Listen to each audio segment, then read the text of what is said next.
been a major figure in international policy for the United States and in education at the Belfer Center, where our objective is to teach, train, and do research on subjects related to the applications of science and technology for international affairs. We have scholars, practitioners, students, all working to address the gaps and the opportunities for technology, science, and geopolitics. I'm very delighted to have everybody here today. The Emerging Tech program, which I have the honor of running, was launched about a year ago, specifically to look at where emerging technologies are creating new policy frontiers, new opportunities to use policy to use technology to engage in policy, and the implications that technologies are creating for governance, geopolitics, global stability, and global conflict. And the Move 37 initiative that we're here to talk to you about today is a part of that program. As you can imagine, in a program that's relating technologies to modern issues around geopolitics, that artificial intelligence is one of the major aspects of our work. We have a terrific panel here today. It's my pleasure to introduce them by name, and we'll talk a little bit more about each one in just a moment. The missing chair, which we expect shortly, is Gabriela Ramos, who's the former Assistant Director General for Social and Human Sciences at UNESCO.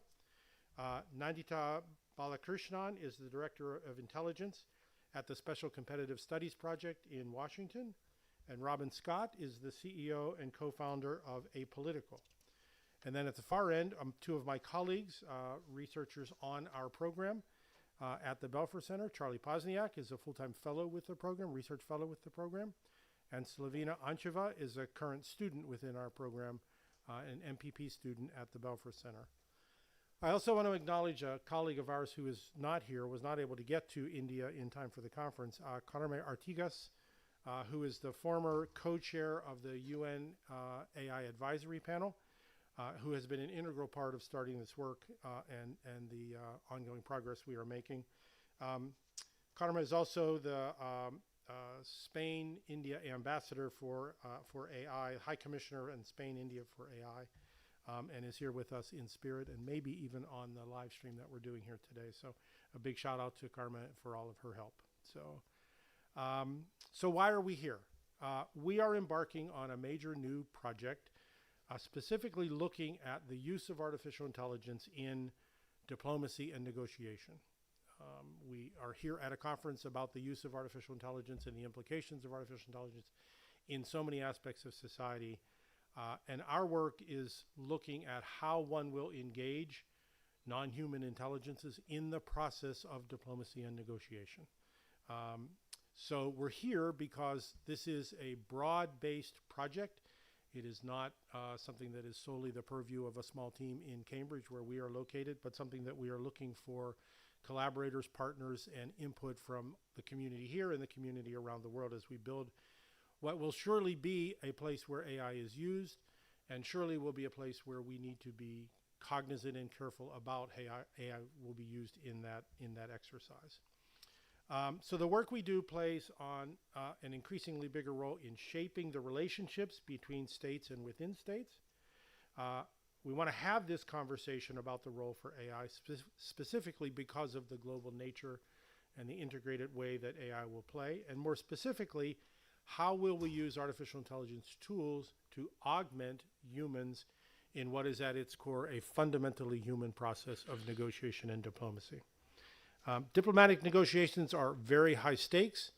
They are very different, as you will hear from our team, very different than classic one-on-one win-lose negotiations or win-win negotiations. They are very much more complex than that, and that means they require both a unique human touch and a unique application of how artificial intelligence might be used in that process. But it's also an area where an enormous amount of potential exists to tackle resource constraints, to find better outcomes, and to use artificial intelligence to enable a more stable and prosperous world, and one for which the follow-up to negotiations can be a subject for the tools and applications of modern technology. How we go about that is crucial, and how we talk about it from the beginning is crucial. There are already a number of tools emerging in this space, but it's our belief that a more rigorous approach is needed, and you'll hear some of that in just a moment. So what are we going to do? Our team is going to do a brief overview of the way we are thinking about this problem. And after that, we're going to have this amazing panel that we will engage in a conversation about views from others who are involved in negotiation and or diplomacy writ large, and their views on how technology can be used well or be used not so well, and what the implications of that will be. So with that, let me turn it over to Charlie and Slavina to talk about the project itself. I think Slavina's up first.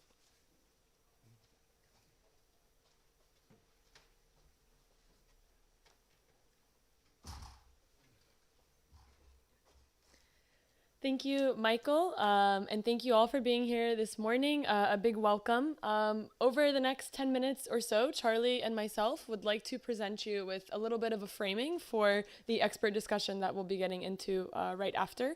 We'll broadly focus on 3 areas: how do negotiation processes currently look and the complexity that comes with them, the potential for AI to augment many of these challenges and processes, thinking beyond just LLMs, and the need for responsible deployment of these tools. Before we do that, I'd like you to close your eyes and imagine. You walk into a negotiation, you look down at the agenda, and there's 10 items on it. But as any good negotiator, you know that it's not just about those 10 items. It's a lot of other factors that are happening both inside and outside that room that are affecting how that negotiation process is happening.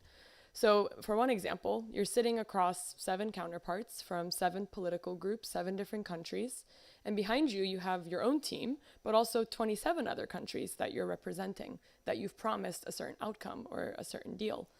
Of course, this is not my story. It's the story of Carme Artigas that Michael mentioned, who was one of the chief negotiators of the EU AI Act, and later the UN AI Advisory Body, and many other negotiations. But it's not just her story. It's the story of many of you. It's the negotiations that you've engaged in at the UN, at COP, bilateral negotiations, interagency negotiations within your own organizations. So you know very well that negotiations are complex and they evolve over time.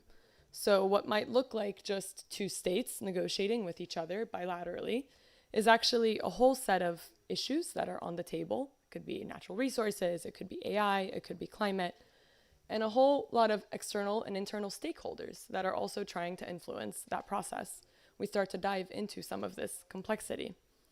And more than that, there's a lot of teams that are sitting behind these principal negotiators, the different departments and agencies that are supporting them with evidence, with documents.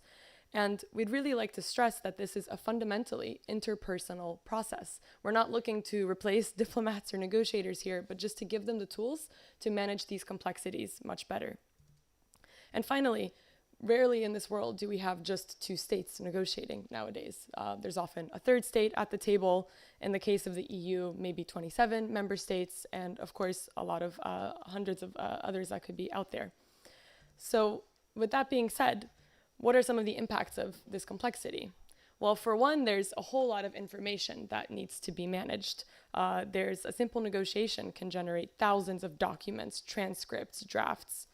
On top of that, there's a certain amount of finite resources that any team has as they grapple with many other challenges throughout the day. There's a lot of strategic elements. Sometimes in groups, you might have groupthink or herding that leads you in one direction as opposed to exploring your full set of options. And finally, there's the time pressure. So most negotiations do have some sort of time element and handover element to future teams. So with that being said, how can AI help? And I'd like to turn it over to Charlie here. Thanks, Lavina. So AI systems can now beat some of the best human players at Go, at chess, at video games, at board games. Language models, as we've heard, have become increasingly competent at delivering a range of sophisticated legal, academic, technical, software contributions. The pace of change has been staggering. And so what our interdisciplinary team has been looking at is we're trying to envision a better future for diplomacy where computational methods can transform the practice of diplomatic negotiations and statecraft that Slavina just outlined. So supporting better communications, better resolutions, and processes between states can augment their functions. So we're trying to chart existing technical tools, develop new ones, and provide a range of policy guidelines to ensure that this happens responsibly, safely, effectively. So the classic question that we get in response is, why can't you just ask an LLM? Lots of people are interested in trying to see if language models can simulate diplomacy or if chatbots can guide people through a negotiation all in one step. But ultimately, language models are remarkable and their use should be carefully scoped for 3 key reasons. Firstly, their fluency isn't necessarily verifiable in this international in world politics. Secondly, the opacity where you can't tell what's going on inside a model is not always verifiable. Is not always viable, because high stakes negotiations require accountability, both democratically and internally, to understand why recommendations shape treaties in certain ways. And additionally, there's a toolkit that's 80 years old here. We have game theory, decision analysis, machine learning, a great range of theoretical developments that exist precisely to model strategic interactions under uncertainty. And so we see LLMs as playing this role at the heart of a really broad set of learning paradigms that's tying together, well, both like supervised and unsupervised, self-supervised learning here. But LLMs provide a really strong way to interact with all of these different learning paradigms and technical architectures that the best advances in AI have been built from. So whether that's the systems that play chess or Go or board games, these are all pulling together lots of different methods. And if we just rely on chatbots at the heart of things, we miss out on all of the technical developments that the last 80 years have experienced. But there are three key challenges with trying to expand these techniques into the world of diplomacy and world politics. Firstly, representation. As Savina was touching on, the game that's being played here isn't a board game. These are things that these interactions are fundamentally changeable over time. The institutions that constrain the actions of states can be made and unmade over the course of a negotiation. Inference, like these are environments where there's real strategic misrepresentation, where people are lying or deceiving or trying to shape outcomes for their own advantages in ways that the current methods aren't quite well suited to handle. And finally, there's as we're touching on, there's this sense of specifying success. How can you bring together all of the different counterparts and come up with a relatively coherent set of preferences and priorities over the course of a really massive negotiation? So these are three challenges that we're trying to embark on. And one of the ways that we're approaching this is by breaking down the tasks of diplomacy and the tasks of negotiation for AI applications. So just broadly, one of the ways we've looked at this is saying that there are some foundational tasks of research, analysis, strategizing, and execution that build this evidence base with research, that analysis processes the information that you've managed to gather. Strategizing relies on using the analysis and the research to come up with a map from your preferences to your outcomes. And then finally, in the room, executing a negotiation, you've got to be able to dynamically adapt and adjust over time. And this isn't a linear process, but a reentrant cyclical sense of you have all of these things as they change, feeding up through this like knowledge base. And so you need this really strong computational infrastructure to be able to even begin to apply some of the really exciting and fascinating AI and ML methods we're touching on. So with this, we see a future where research can be done with autonomous research agents, and you can have source validations and get immediately generated counterpart biographies, analysis of gaps and preferences and evidence bases, strategy sandboxes, red team training, and trying to simulate how both the public might respond or how different parties might respond, and then in real time having transcription and translation services that AI and ML methods are doing a really phenomenal job at. All of these things we think will play a role in this multi-model, multi-method world of computational support for diplomacy negotiations. And so this is just a sense of how we've tried to break down this problem and get a grasp on the existing and future technical developments. Finally, we want to end on these three commitments that are central to a lot of the stuff that we're talking about. One, human authority has to remain central. We can't have any objection of responsibility over decisions of war and peace. We have to make sure that the tools themselves are modular and transparent so that you can see what's happening at each stage of the process and which parts of which computational systems are supporting analysis. And then finally, making sure that augmentation is appropriately scoped for the team, the institution, and the setting that it's in. So with that, I'd like to hand over to Michael in the panel, our director of the program, and what I hope will be a wonderful discussion on some of these issues. Thanks so much. Great. Thanks, Charlie. Thanks, Lavina. So just as everybody's sort of getting settled in, so we have a plan for a project. We have a vision of how one has a set of signposts and goalposts in what is essentially the ability to augment with intelligence, human intelligence and participation. So there are lots of technical elements of that. We'll be developing tools. We're looking at evaluation methodologies, et cetera, et cetera, et cetera. So the whole technical side. But one of the benefits of the approach we're taking is that we have access to a large body of people for whom the day-to-day practice of negotiation, diplomacy not necessarily constrained by the definition of diplomacy, meaning state to state to get to an answer, but organization to organization, people to people, negotiation to negotiation. And I am delighted then to have three people here who can talk a little bit about their views on how artificial intelligence will be used in the process of their work. That allows us to then learn from that experience and how we map that into the Move 37 project. So Gabriela, let me start with you. Welcome. Thank you for negotiating all the traffic to get here. So you've been at the center of international policy, design and negotiations on issues such as climate change, international taxation, gender equality, artificial intelligence, a whole list of things in a brilliant career. You've done this through key roles at UNESCO, but also at the G20 and G7 and at the OECD. We're delighted to have you here. And let me ask you just to sort of start the discussion, if you would, to just talk a little bit about what it's like to sit in the driver's seat as a mediator, trying to bridge sides, and how you would think about AI capability augmenting you in that process. Well, thank you so much for inviting me. Is it working? For inviting me to this early morning. And I find this topic fascinating because when you are a diplomat and when you have negotiated many standards or agreements, you don't think about this taxonomy.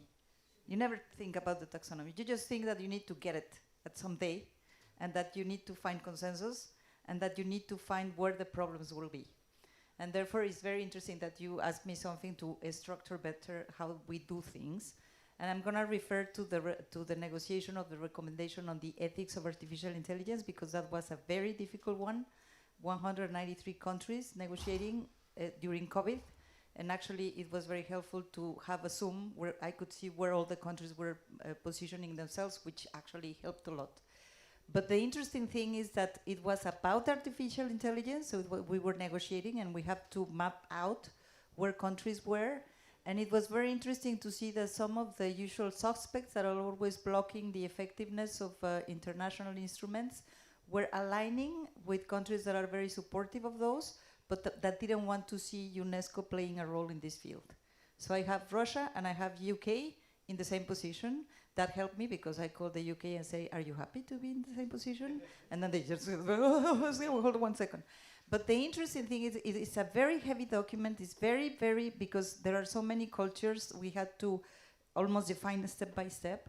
And the interesting thing is that when thinking how can AI help us organize better, at the moment, it did not provide with so many inputs. It was 2021. But UNESCO has this idea of being super inclusive. We developed the recommendation with all the regions in the world represented and all the disciplines. But then we put it out to the world and we received 55,000 comments. Therefore, we use AI to integrate them. Yeah. That was, no. But then when you think about how do you map the positioning of countries, I think that would have been super useful to have more AI. I used to have full teams providing me with briefings for the people we were going to talk because you need to be conducting a lot of, one thing is the negotiation in the room, another thing is all the legwork that you need to be doing, talking to the different actors, knowing where they stand. That would have been amazing. Just to have a repository of what is the traditional position of certain countries or certain negotiations, which had to do with the substance, but probably has to do also with the positioning of that country in the international context and how much they abide by the rules and how much they support these things.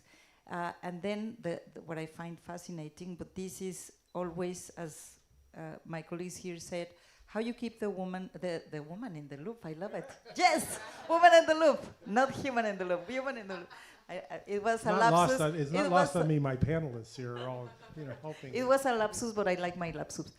The whole point is when you are in front of a person and you're trying to convince that person that he's alone, nobody's supporting his position, and therefore he should not continue blocking the negotiation. How would it be that you can have more information about that person?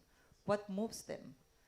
How can you offer something that will be important for them? Because this is the kind of things that we do. negotiating? What would you want to have out of it?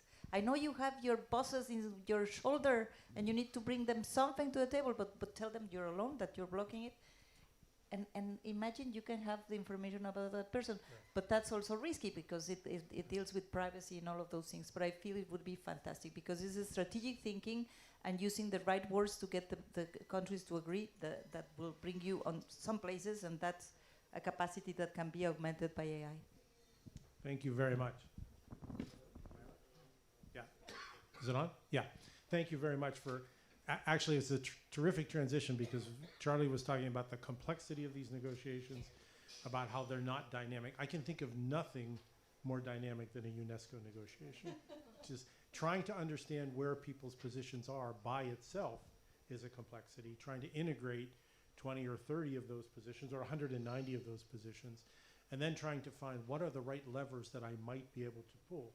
We do this now all the time with people, with you. And the question is, how can modern tools help in that process without removing or absolving responsibility for people? So thank you. So Nandita, you have had an amazing career in academia, the public, the private sector. You've been at Stanford. You've worked in intelligence and advisory. And you've seen all sides of these negotiations, both from the government side, the private sector side, inside and outside. You are currently at the Director of Intelligence at the Special Competitive Studies Project. For those of you who don't know, SCSP is a major effort funded by Eric Schmidt, sponsored by Eric Schmidt after the conclusion of the National Security Commission on Artificial Intelligence in the US, in the way that technology will be used in competition for economics, national security, et cetera. So it's a big, broad role. Every day you are negotiating. Every day in your life you have negotiating. So can I just ask you to talk a little bit about your view, both from an SCSP point of view, but also from your career, about how you would see this evolving? Absolutely, and thank you so much for having me, and good morning, everyone. So my career, as you mentioned, has sort of spanned 3 distinct sectors, and they kind of came at different times: academia, public sector, and private sector. Now, there was a time, I would say, that all 3 of these groups would have, the particular ways they would have leveraged technology would have, obviously, its variations, but the access and adoption of it were much more similar. This is just fundamentally not true of AI. The public sector has been more in the passenger seat, if not the back seat, especially over the last decade. And so what was really interesting to me is I started in academia, then went to the public sector, came out of the private sector, and I saw that dip in my access to AI. Now, I have been in intelligence, and one important thing about intelligence, and maybe a misconception of it, is that it is primarily used for military, feeding information for military applications. It's not true. We are just as vital to diplomatic efforts, because every opportunity you're looking for that something bad could happen, you're just as much looking at what are the opportunities for something positive to happen. How can you open the negotiating space? So we're looking at everything from both sides of that perspective. As an analyst, I can say personally, it was very valuable to have the rigorous training I had to do things very, very manually, so learning how to write an assessment without the access to AI. But now that I'm on the back end of it, I can tell you every day I ask myself, if I had had access to these tools as an analyst, how could I have worked much faster and much smarter? Because at the end of the day, and this is something that Gabriela was mentioning, there's a lot of data out there, but a human analyst is never going to be able to manually process most of that by themselves. The story I always like to tell is, the very first time I wrote this intelligence piece, I was so proud of it. I thought the argumentation was great. The data I'd used was great. I showed it to a mentor, and they said, "This is awesome, but you didn't consider this one piece of data from 10 years ago that completely negates your argument." And here's the thing. It's not that I didn't do good work. It's just that there was no way I was going to know that that piece of information exists. Now imagine a tool that can help you not only identify that that data exists, but learn how to synthesize it. Now, obviously, as Charlie and Slovena mentioned, human in the loop is always going to be important because you want these assessments to have a human level at the end of it, but there is a way to move better and smarter. And this is something that SCSP is really advocating for in sort of 3 distinct ways. So first, at a very meta level, we make the argument that AI has fundamentally changed the threat landscape and the scope for global competition. It is now sort of the foundational way we need to think about geopolitics, especially as this technology is rapidly evolving. So you really cannot divorce AI and AI adoption when you're trying to understand geopolitics and foreign policy.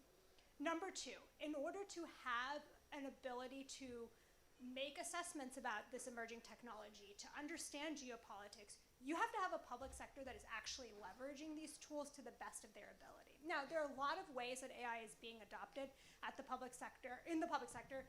You know, you're obviously thinking about sort of the, again, military applications of drones, but you need to have your day-to-day workflows integrating this technology. And this is something that we're really focusing on, especially about how to build up AI literacy within the public sector. Not just at the military level, but within the intelligence community, within the State Department, and even within like commerce, OPM, all the like, any federal sector employee at some point needs to be moving smarter and faster with AI. And third, we're looking at the like specific use cases. So one of the projects that we were working on last year is looking at how AI can be used for predicting geopolitical events, both for military applications, but also for State Department applications. So, and the reason we do that is because in order to convince the public sector that they should be using AI, you almost need to show them how it could look like 10 years from now as we're moving to that future. So by kind of demystifying its use and showing them targeted ways that you can use it, it actually solves your meta problem of understanding why AI is so important to geopolitics. Fantastic. So I'm hearing a couple of things. I'm hearing this general statement that much of the world is going to be about AI, and much of the world is going to be AI creating that world. And that's the metaphor that comes directly to the project we're looking at, which is we're negotiating with AI tools. We have to have a baseline of capability. And yet the landscape in which negotiation and diplomacy are happening is being fundamentally changed by AI itself. And so that whole issue around preparedness and around setting the ground rules. I also heard not just the thought process around artificial intelligence as a trusted agent to accumulate information, both of you mentioned that, but also as an agent to help understand new pathways for success, new pathways for leverage, whether those are national security or whether those are economic vitality. The scope of the negotiations doesn't really change that. So in the area of sort of preparation, let me come to you, Robin. Robin is the co-founder and CEO of Apolitical. Apolitical is a global platform for policymakers that specializes in government innovation. She'll talk about that in just a second. In particular, you've courses in helping governments prepare their workforces for the modern world in which they live. Your AI courses have reached hundreds of thousands of people around the world. And much of what you are trying to do is to prepare the world for the kind of things that we are talking about in Move 37, obviously much broader than just that topic. So let me ask you to talk a little bit about that, if you wouldn't mind. What sort of lessons you've learned from the field, and how you think about policymakers' willingness, or how you change policymakers' willingness to embark on journeys with new tools and new capabilities. Thank you so much. It's great to be here. Let me set the scene a little bit and then provide some of the data we've gathered, which I think shines a light on those questions. Is this mic working well? Yep.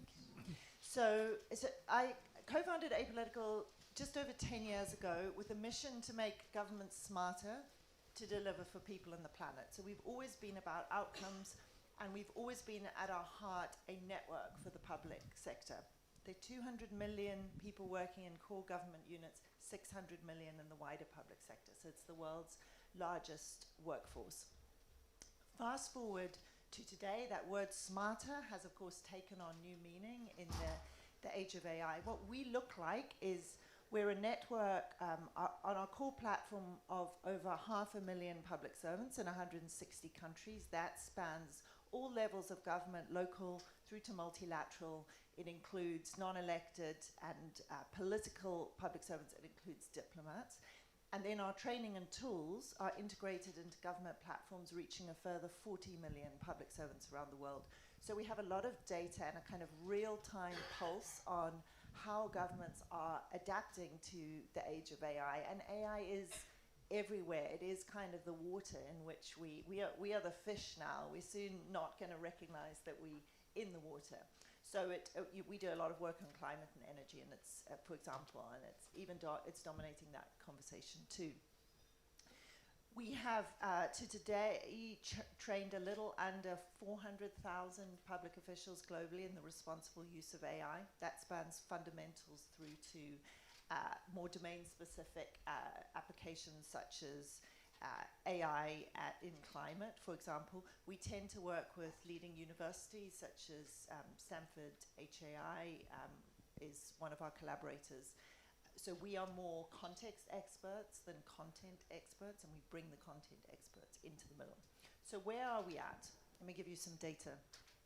And this is from a 5,000 person survey that we've recently run. Overall, public servants are incredibly optimistic about AI. North of 90% think there is huge possibility in the public sector. And there are lots of paradoxes here. They're also wary of it, right? There is a huge value creation opportunity. One figure from BCG estimates that there's 1.75 trillion of public sector value to be unlocked if we harness AI in the right way, because AI loves bureaucracy, all these repeatable processes.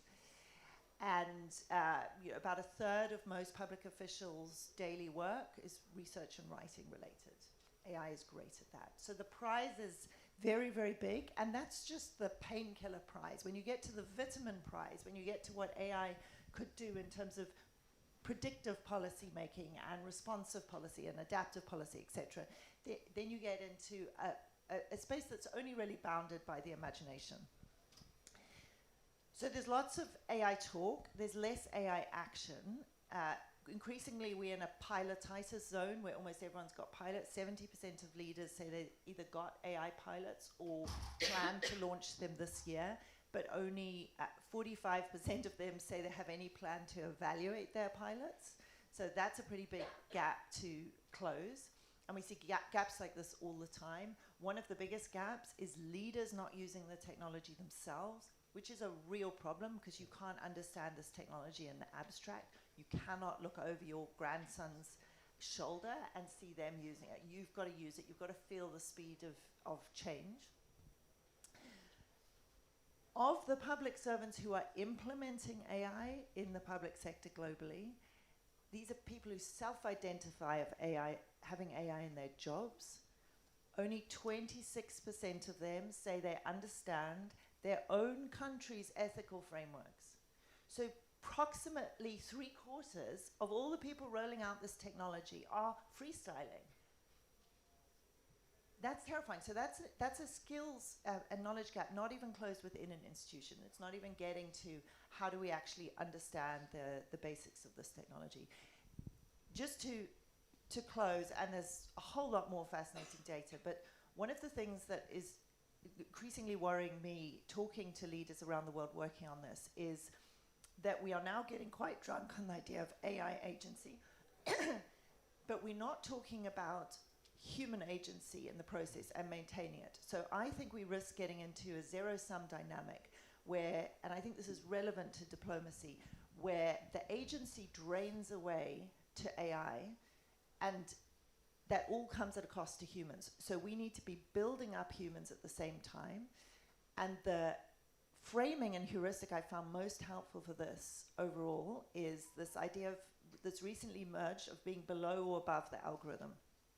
If you're below the algorithm, you might be an Uber driver being dispatched, an Amazon packing worker being allocated to put stuff into boxes. If you're above the algorithm, you are using tools to further your goals. We need, when we think about closing that capability gap, and I think in diplomacy, to keep moving people up above the algorithm. Great, fantastic comments from all of you. Thank you. I'm going to ask Charlie and Slovenia just a couple of quick comments to make comments on the project, because then I'm going to come back to the three of you, and I'll prompt you with the question now, which is, what would you want to be comfortable with knowing about the tools and the capabilities that you will be asked to use or be offered to use? So, Slovenia, can you just follow on Robin's comments? One of the benefits we have of doing this program at the Belfer Center and the Kennedy School is a large set of people who have done this for a living. This is what diplomats and negotiators have done. Can you talk a little bit about how we engage that group and what we're trying to get from that?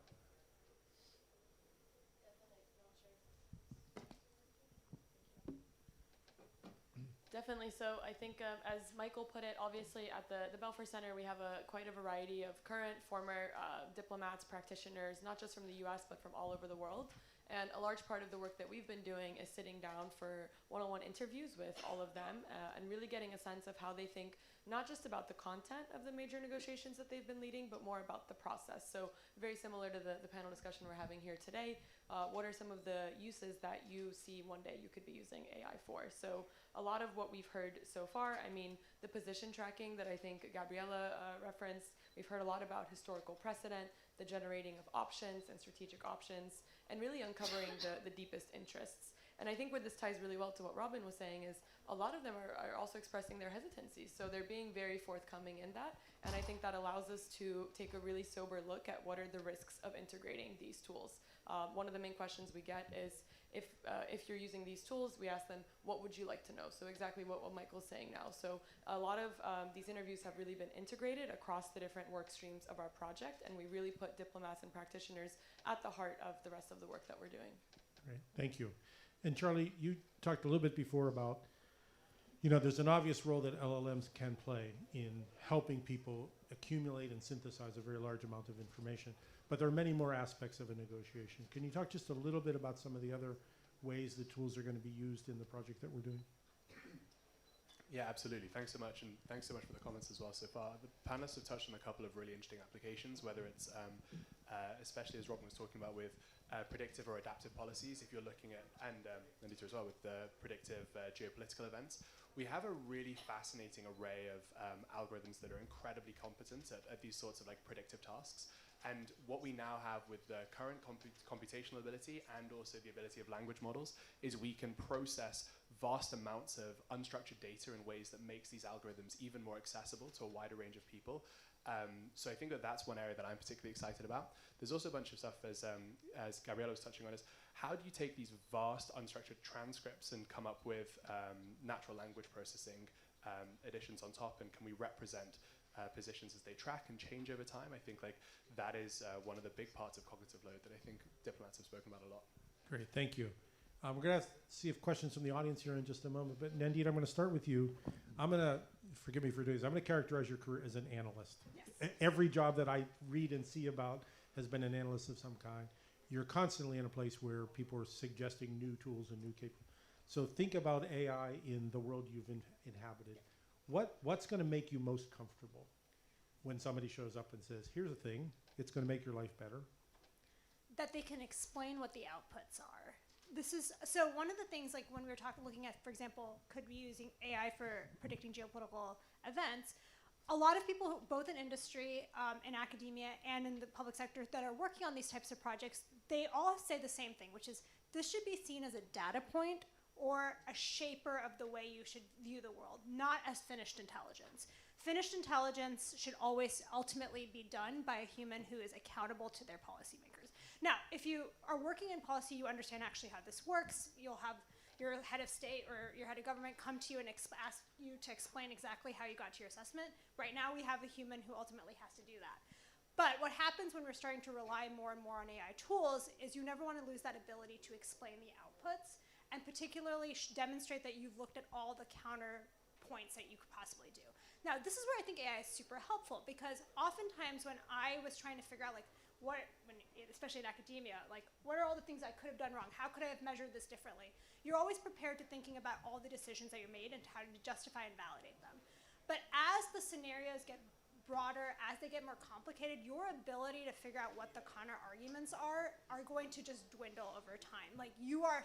Oftentimes the argument we make is that humans are biased at the end of the day. We make our decisions based on how we got to where we are today, all the experience that you have.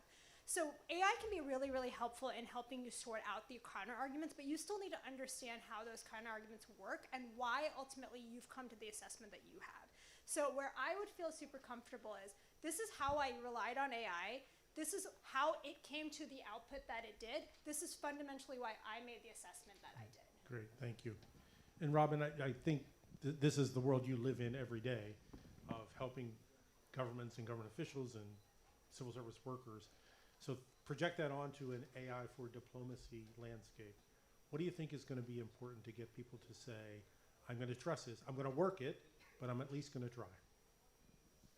Well, at the risk of stating the obvious, I think we should just acknowledge that the people developing these models don't even have full legibility over how they're working. Right. So that's where we're starting from. So that's the kind of ceiling on where we can get to. Now you can break down the thinking process, as it were, but you still have that black box. I don't think it's insurmountable. I think some of the things I'm worried about relates to the more psychological aspect of this, and in particular, sleeping at the wheel, this phenomenon where we have this strange relationship with AI where we get false negatives too quickly. So it like does a bunch of clever things, except it didn't do this one thing, and therefore we can't use it for anything. And if you check back in like a month's time, often it can do the thing. So you have that, the false negative, and then the phenomenon of sleeping at the wheel is where it starts to get very, very good, creeping upwards of like 85, 90% accuracy. And then you assume it's 100% accurate. And it's really quite hard to edit your assumptions and say, no, it's not. And you've probably all found this, if they're power users of AI, and I'm one of them, sometimes it comes across as so smart and so brilliant and comes up with a whole lot of counter arguments. I use it for sort of kicking the tires from different perspectives all the time on stuff I'm doing. That it's almost overwhelmingly smart, and you're like, it must have covered everything. That's a default. So I think giving us the human tools and the psychological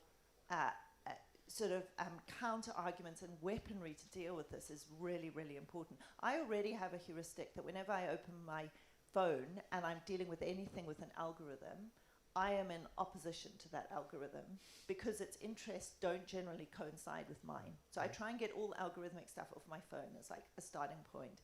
But the dynamic with AI is a bit different, but I still think you have to have that sort of battle mentality with the technology. So that would be there are many other things to consider, but that's top of mind. I think that's terrific, and I think I think this idea of calibrating on the use, like what I want from completeness when I ask for analysis, may be very different than what I want from can you just give me some different ideas that I haven't thought about before? And different stages in a negotiation are going to require different levels of calibration. So, Gabriela, what do you think?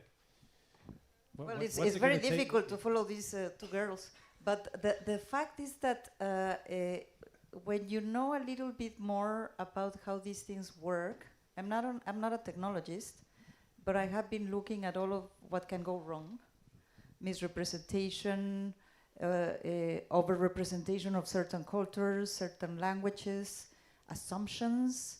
Therefore, if I am negotiating and you're going to offer me a tool to improve my negotiating skills, I need to be sure that the assumptions that you use to build that tool are not just to beat the person in front of me, are not just to maximize efficiency, are not just to do the kind of things that we are teaching the AI to do. And therefore is much more complex. Because what you want to do is to open a space of human understanding. How do you do that? And therefore I will be questioning, as Robin said, always questioning, but it's not what we do. And the other point is that the AI, what is amazing, is that it's just reproducing cognitive abilities that humans do. So when you go into the using whatever chat box you use to get information, you take for granted what it comes out. What you would never do if you hire somebody in the first week. Exactly. Even if you have done all the checkpoints for that person to have the capacities that you are looking in the market. So I feel that there is this question of first really bringing to the table tools that are going to be reliable and trustworthy. And I know that these words are almost a cliche, but the reality is that sometimes they're not. And the other point is that you can become very lazy. And how do you avoid just to grab the thing and say, that's perfect? How do you keep that space for ourselves to take the decisions and be not only in the driver's seat, but actually to think of AI as a supporter cast? And if we get the Oscar, it's us and not the AI. That's fantastic. I have this mental picture in my mind for those of you who've done negotiations in any kind. You know, the first thing you do is you grab a bunch of your team in a room and you say, let's talk about strategy and what are we going to do? And you know, Bob in the corner says, here's an option, and you realize Bob had a bad night last night, so maybe you discount what Bob says. So what happens when the AI says, here's a thing? I don't just trust it, a priori. I have to apply a human judgment to what I'm hearing. So terrific points. Okay, we have time for a question or two, and I see one. Just say who you are, where you're from, and a quick question. Thanks so much, Michael. We have microphones? Thank you. Thanks so much. I'm Sam Dawes. I'm a senior advisor to the Oxford University AI Governance Initiative and director of multilateral AI. But my background is in diplomacy, working for Kofi Annan when he was Secretary General, and then for the Foreign Office and Cabinet Office. I wish we'd had AI tools back then. So really, I was really inspired. It's such a timely, rich panel, so thank you all for that. Something that Gabriella said around culture, I think is so important. And I'm thinking about the positives and the risks with applying AI in this space. How can we ensure that the diverse cultural inputs of different societies are embedded in the data sets and the models which inform negotiations? So is that something that UNESCO is working on in long term and connects to the tools we use? And the second question is around the flip side. If AI is to be a useful neutral mediator in disputes or an assistant to a mediator, a human mediator, then what do we do about data poisoning and prompt injection and those kinds of risks? Thank you. Probably very fast, more on, not on the question, the question of culture. Culture is expressed by language. And therefore, the more we can try to represent those languages in the models we use, I think the best we will be prepared to understand it. And I'm fascinated by that. I'm not a linguistic, but if I would choose another life, I will do that. Mm-hmm. Because when you hear, for example, there was this Namibian representative during the negotiations of the ethics of AI, and she was saying, I find your draft very individualistic. It's always about the human. It's always about the outcomes for people, improving their welfare, no?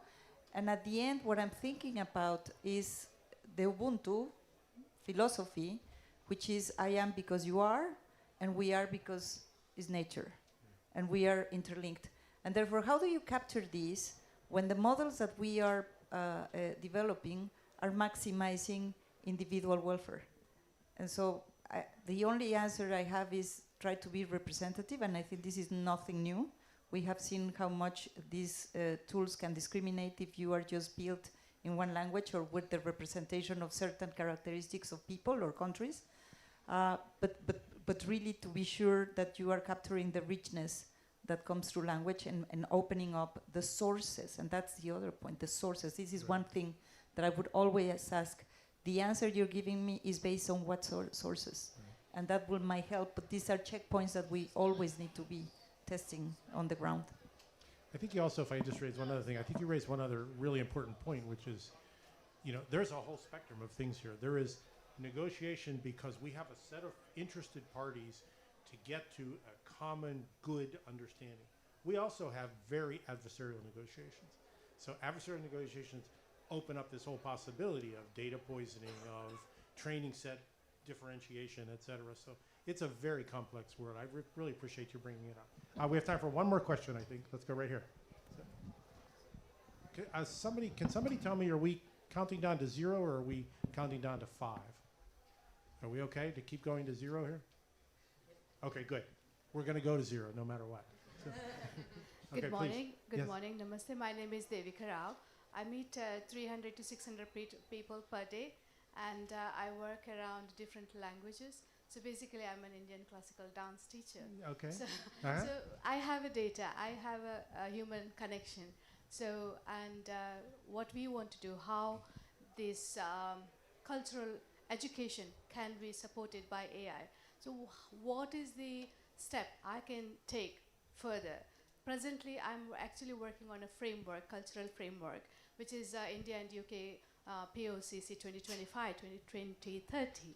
So I'm also interested in NEP and national health policy, because people connected to their health and education, which is a center point. So where I can go and what kind of co-creation, collaboration can Sure. happen in this? Robin, is this something that you want to jump in on? Maybe give her your email address, huh? I wish I had an immediate response to that. I don't think there's any default place to go, but I do think this is where the conversation is evolving, and there's more and more recognition of the cultural oversight and importance. So I would just encourage you to please keep making those points. And I will just make one comment on the first question. The Swiss have built, it's kind of sort of a quasi-Swiss government, quasi-multilateral initiative to build an LLM that is trained from the outset on more than 100 languages. And it is actually run by a friend of mine who's a former Swiss diplomat. So she's coming at it very much with a diplomatic context. I'm very happy to make that connection.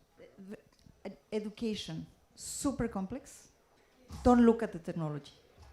Because we always focus on the technology. The countries that have introduced so much technology in their educational systems didn't get better student outcomes because of content.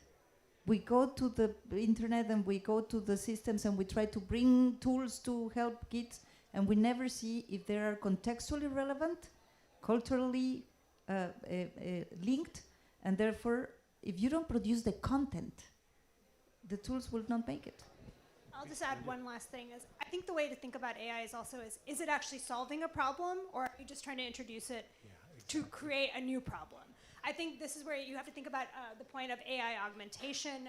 I think there are a lot of ways we can think about how AI can augment the problem sets that we have, but sometimes you don't actually have the problem that AI is going to solve, and you don't need to force AI to fix it. Great. Thank you very much. Okay, we're going to negotiate. If you have a really quick question, you can ask it. No, behind you. Sorry. It's got to be quick, though. Yeah, my name is Arman. I'm working for JPAL South Asia. Just a quick question on how do you think this would impact balance of power, like given that every country had different access to the kind of data sets that they have, and as we saw, there can be 3 states also in the play. How it would look like state A knows everything about the rest of the players and the others don't. So, yeah. So we think a lot about that. I'll answer this if you guys are okay. We think a lot about this in the project, which is what's the evolution of a set of AI tools. It's like everything else that we are here at this conference, which is where will tools provide competitive leverage? Where are the kind of tools in the world we live in, ones that should be dispersed actively and offensively, not defensively, in a world where some of the negotiation is about getting everybody to a positive and some of the negotiation is adversarial. So I think it is a huge element of how it will change power structures, not just because it's a thing we think about from a negotiation and diplomacy, but because a general AI tool. So, okay, with that, we are just about out of time. I want to thank this amazing panel, Gabriela, Nandita, and Robin. I want to thank my colleagues, Slavina and Charlie, and I want to thank all of you. We are at the beginning of a long process. When you work at a place like I do at the Belfer, you think about projects that have beginnings, middles, and ends, and you think about projects that can grow into something really, really important. So any of you who have interest in what we're doing, please let us know if you feel like you have questions that we ought to be asking, or you have answers to questions we have asked. We would love to hear from you as we begin to build what we think is a really important discipline. So thank you, and thank you to the sponsors and hosts. I appreciate everybody joining us. Thank you.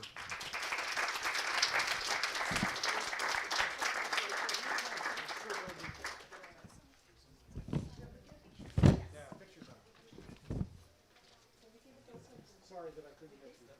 Do you have a question?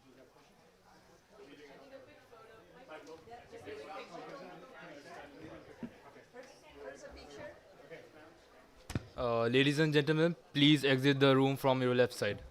Thank you.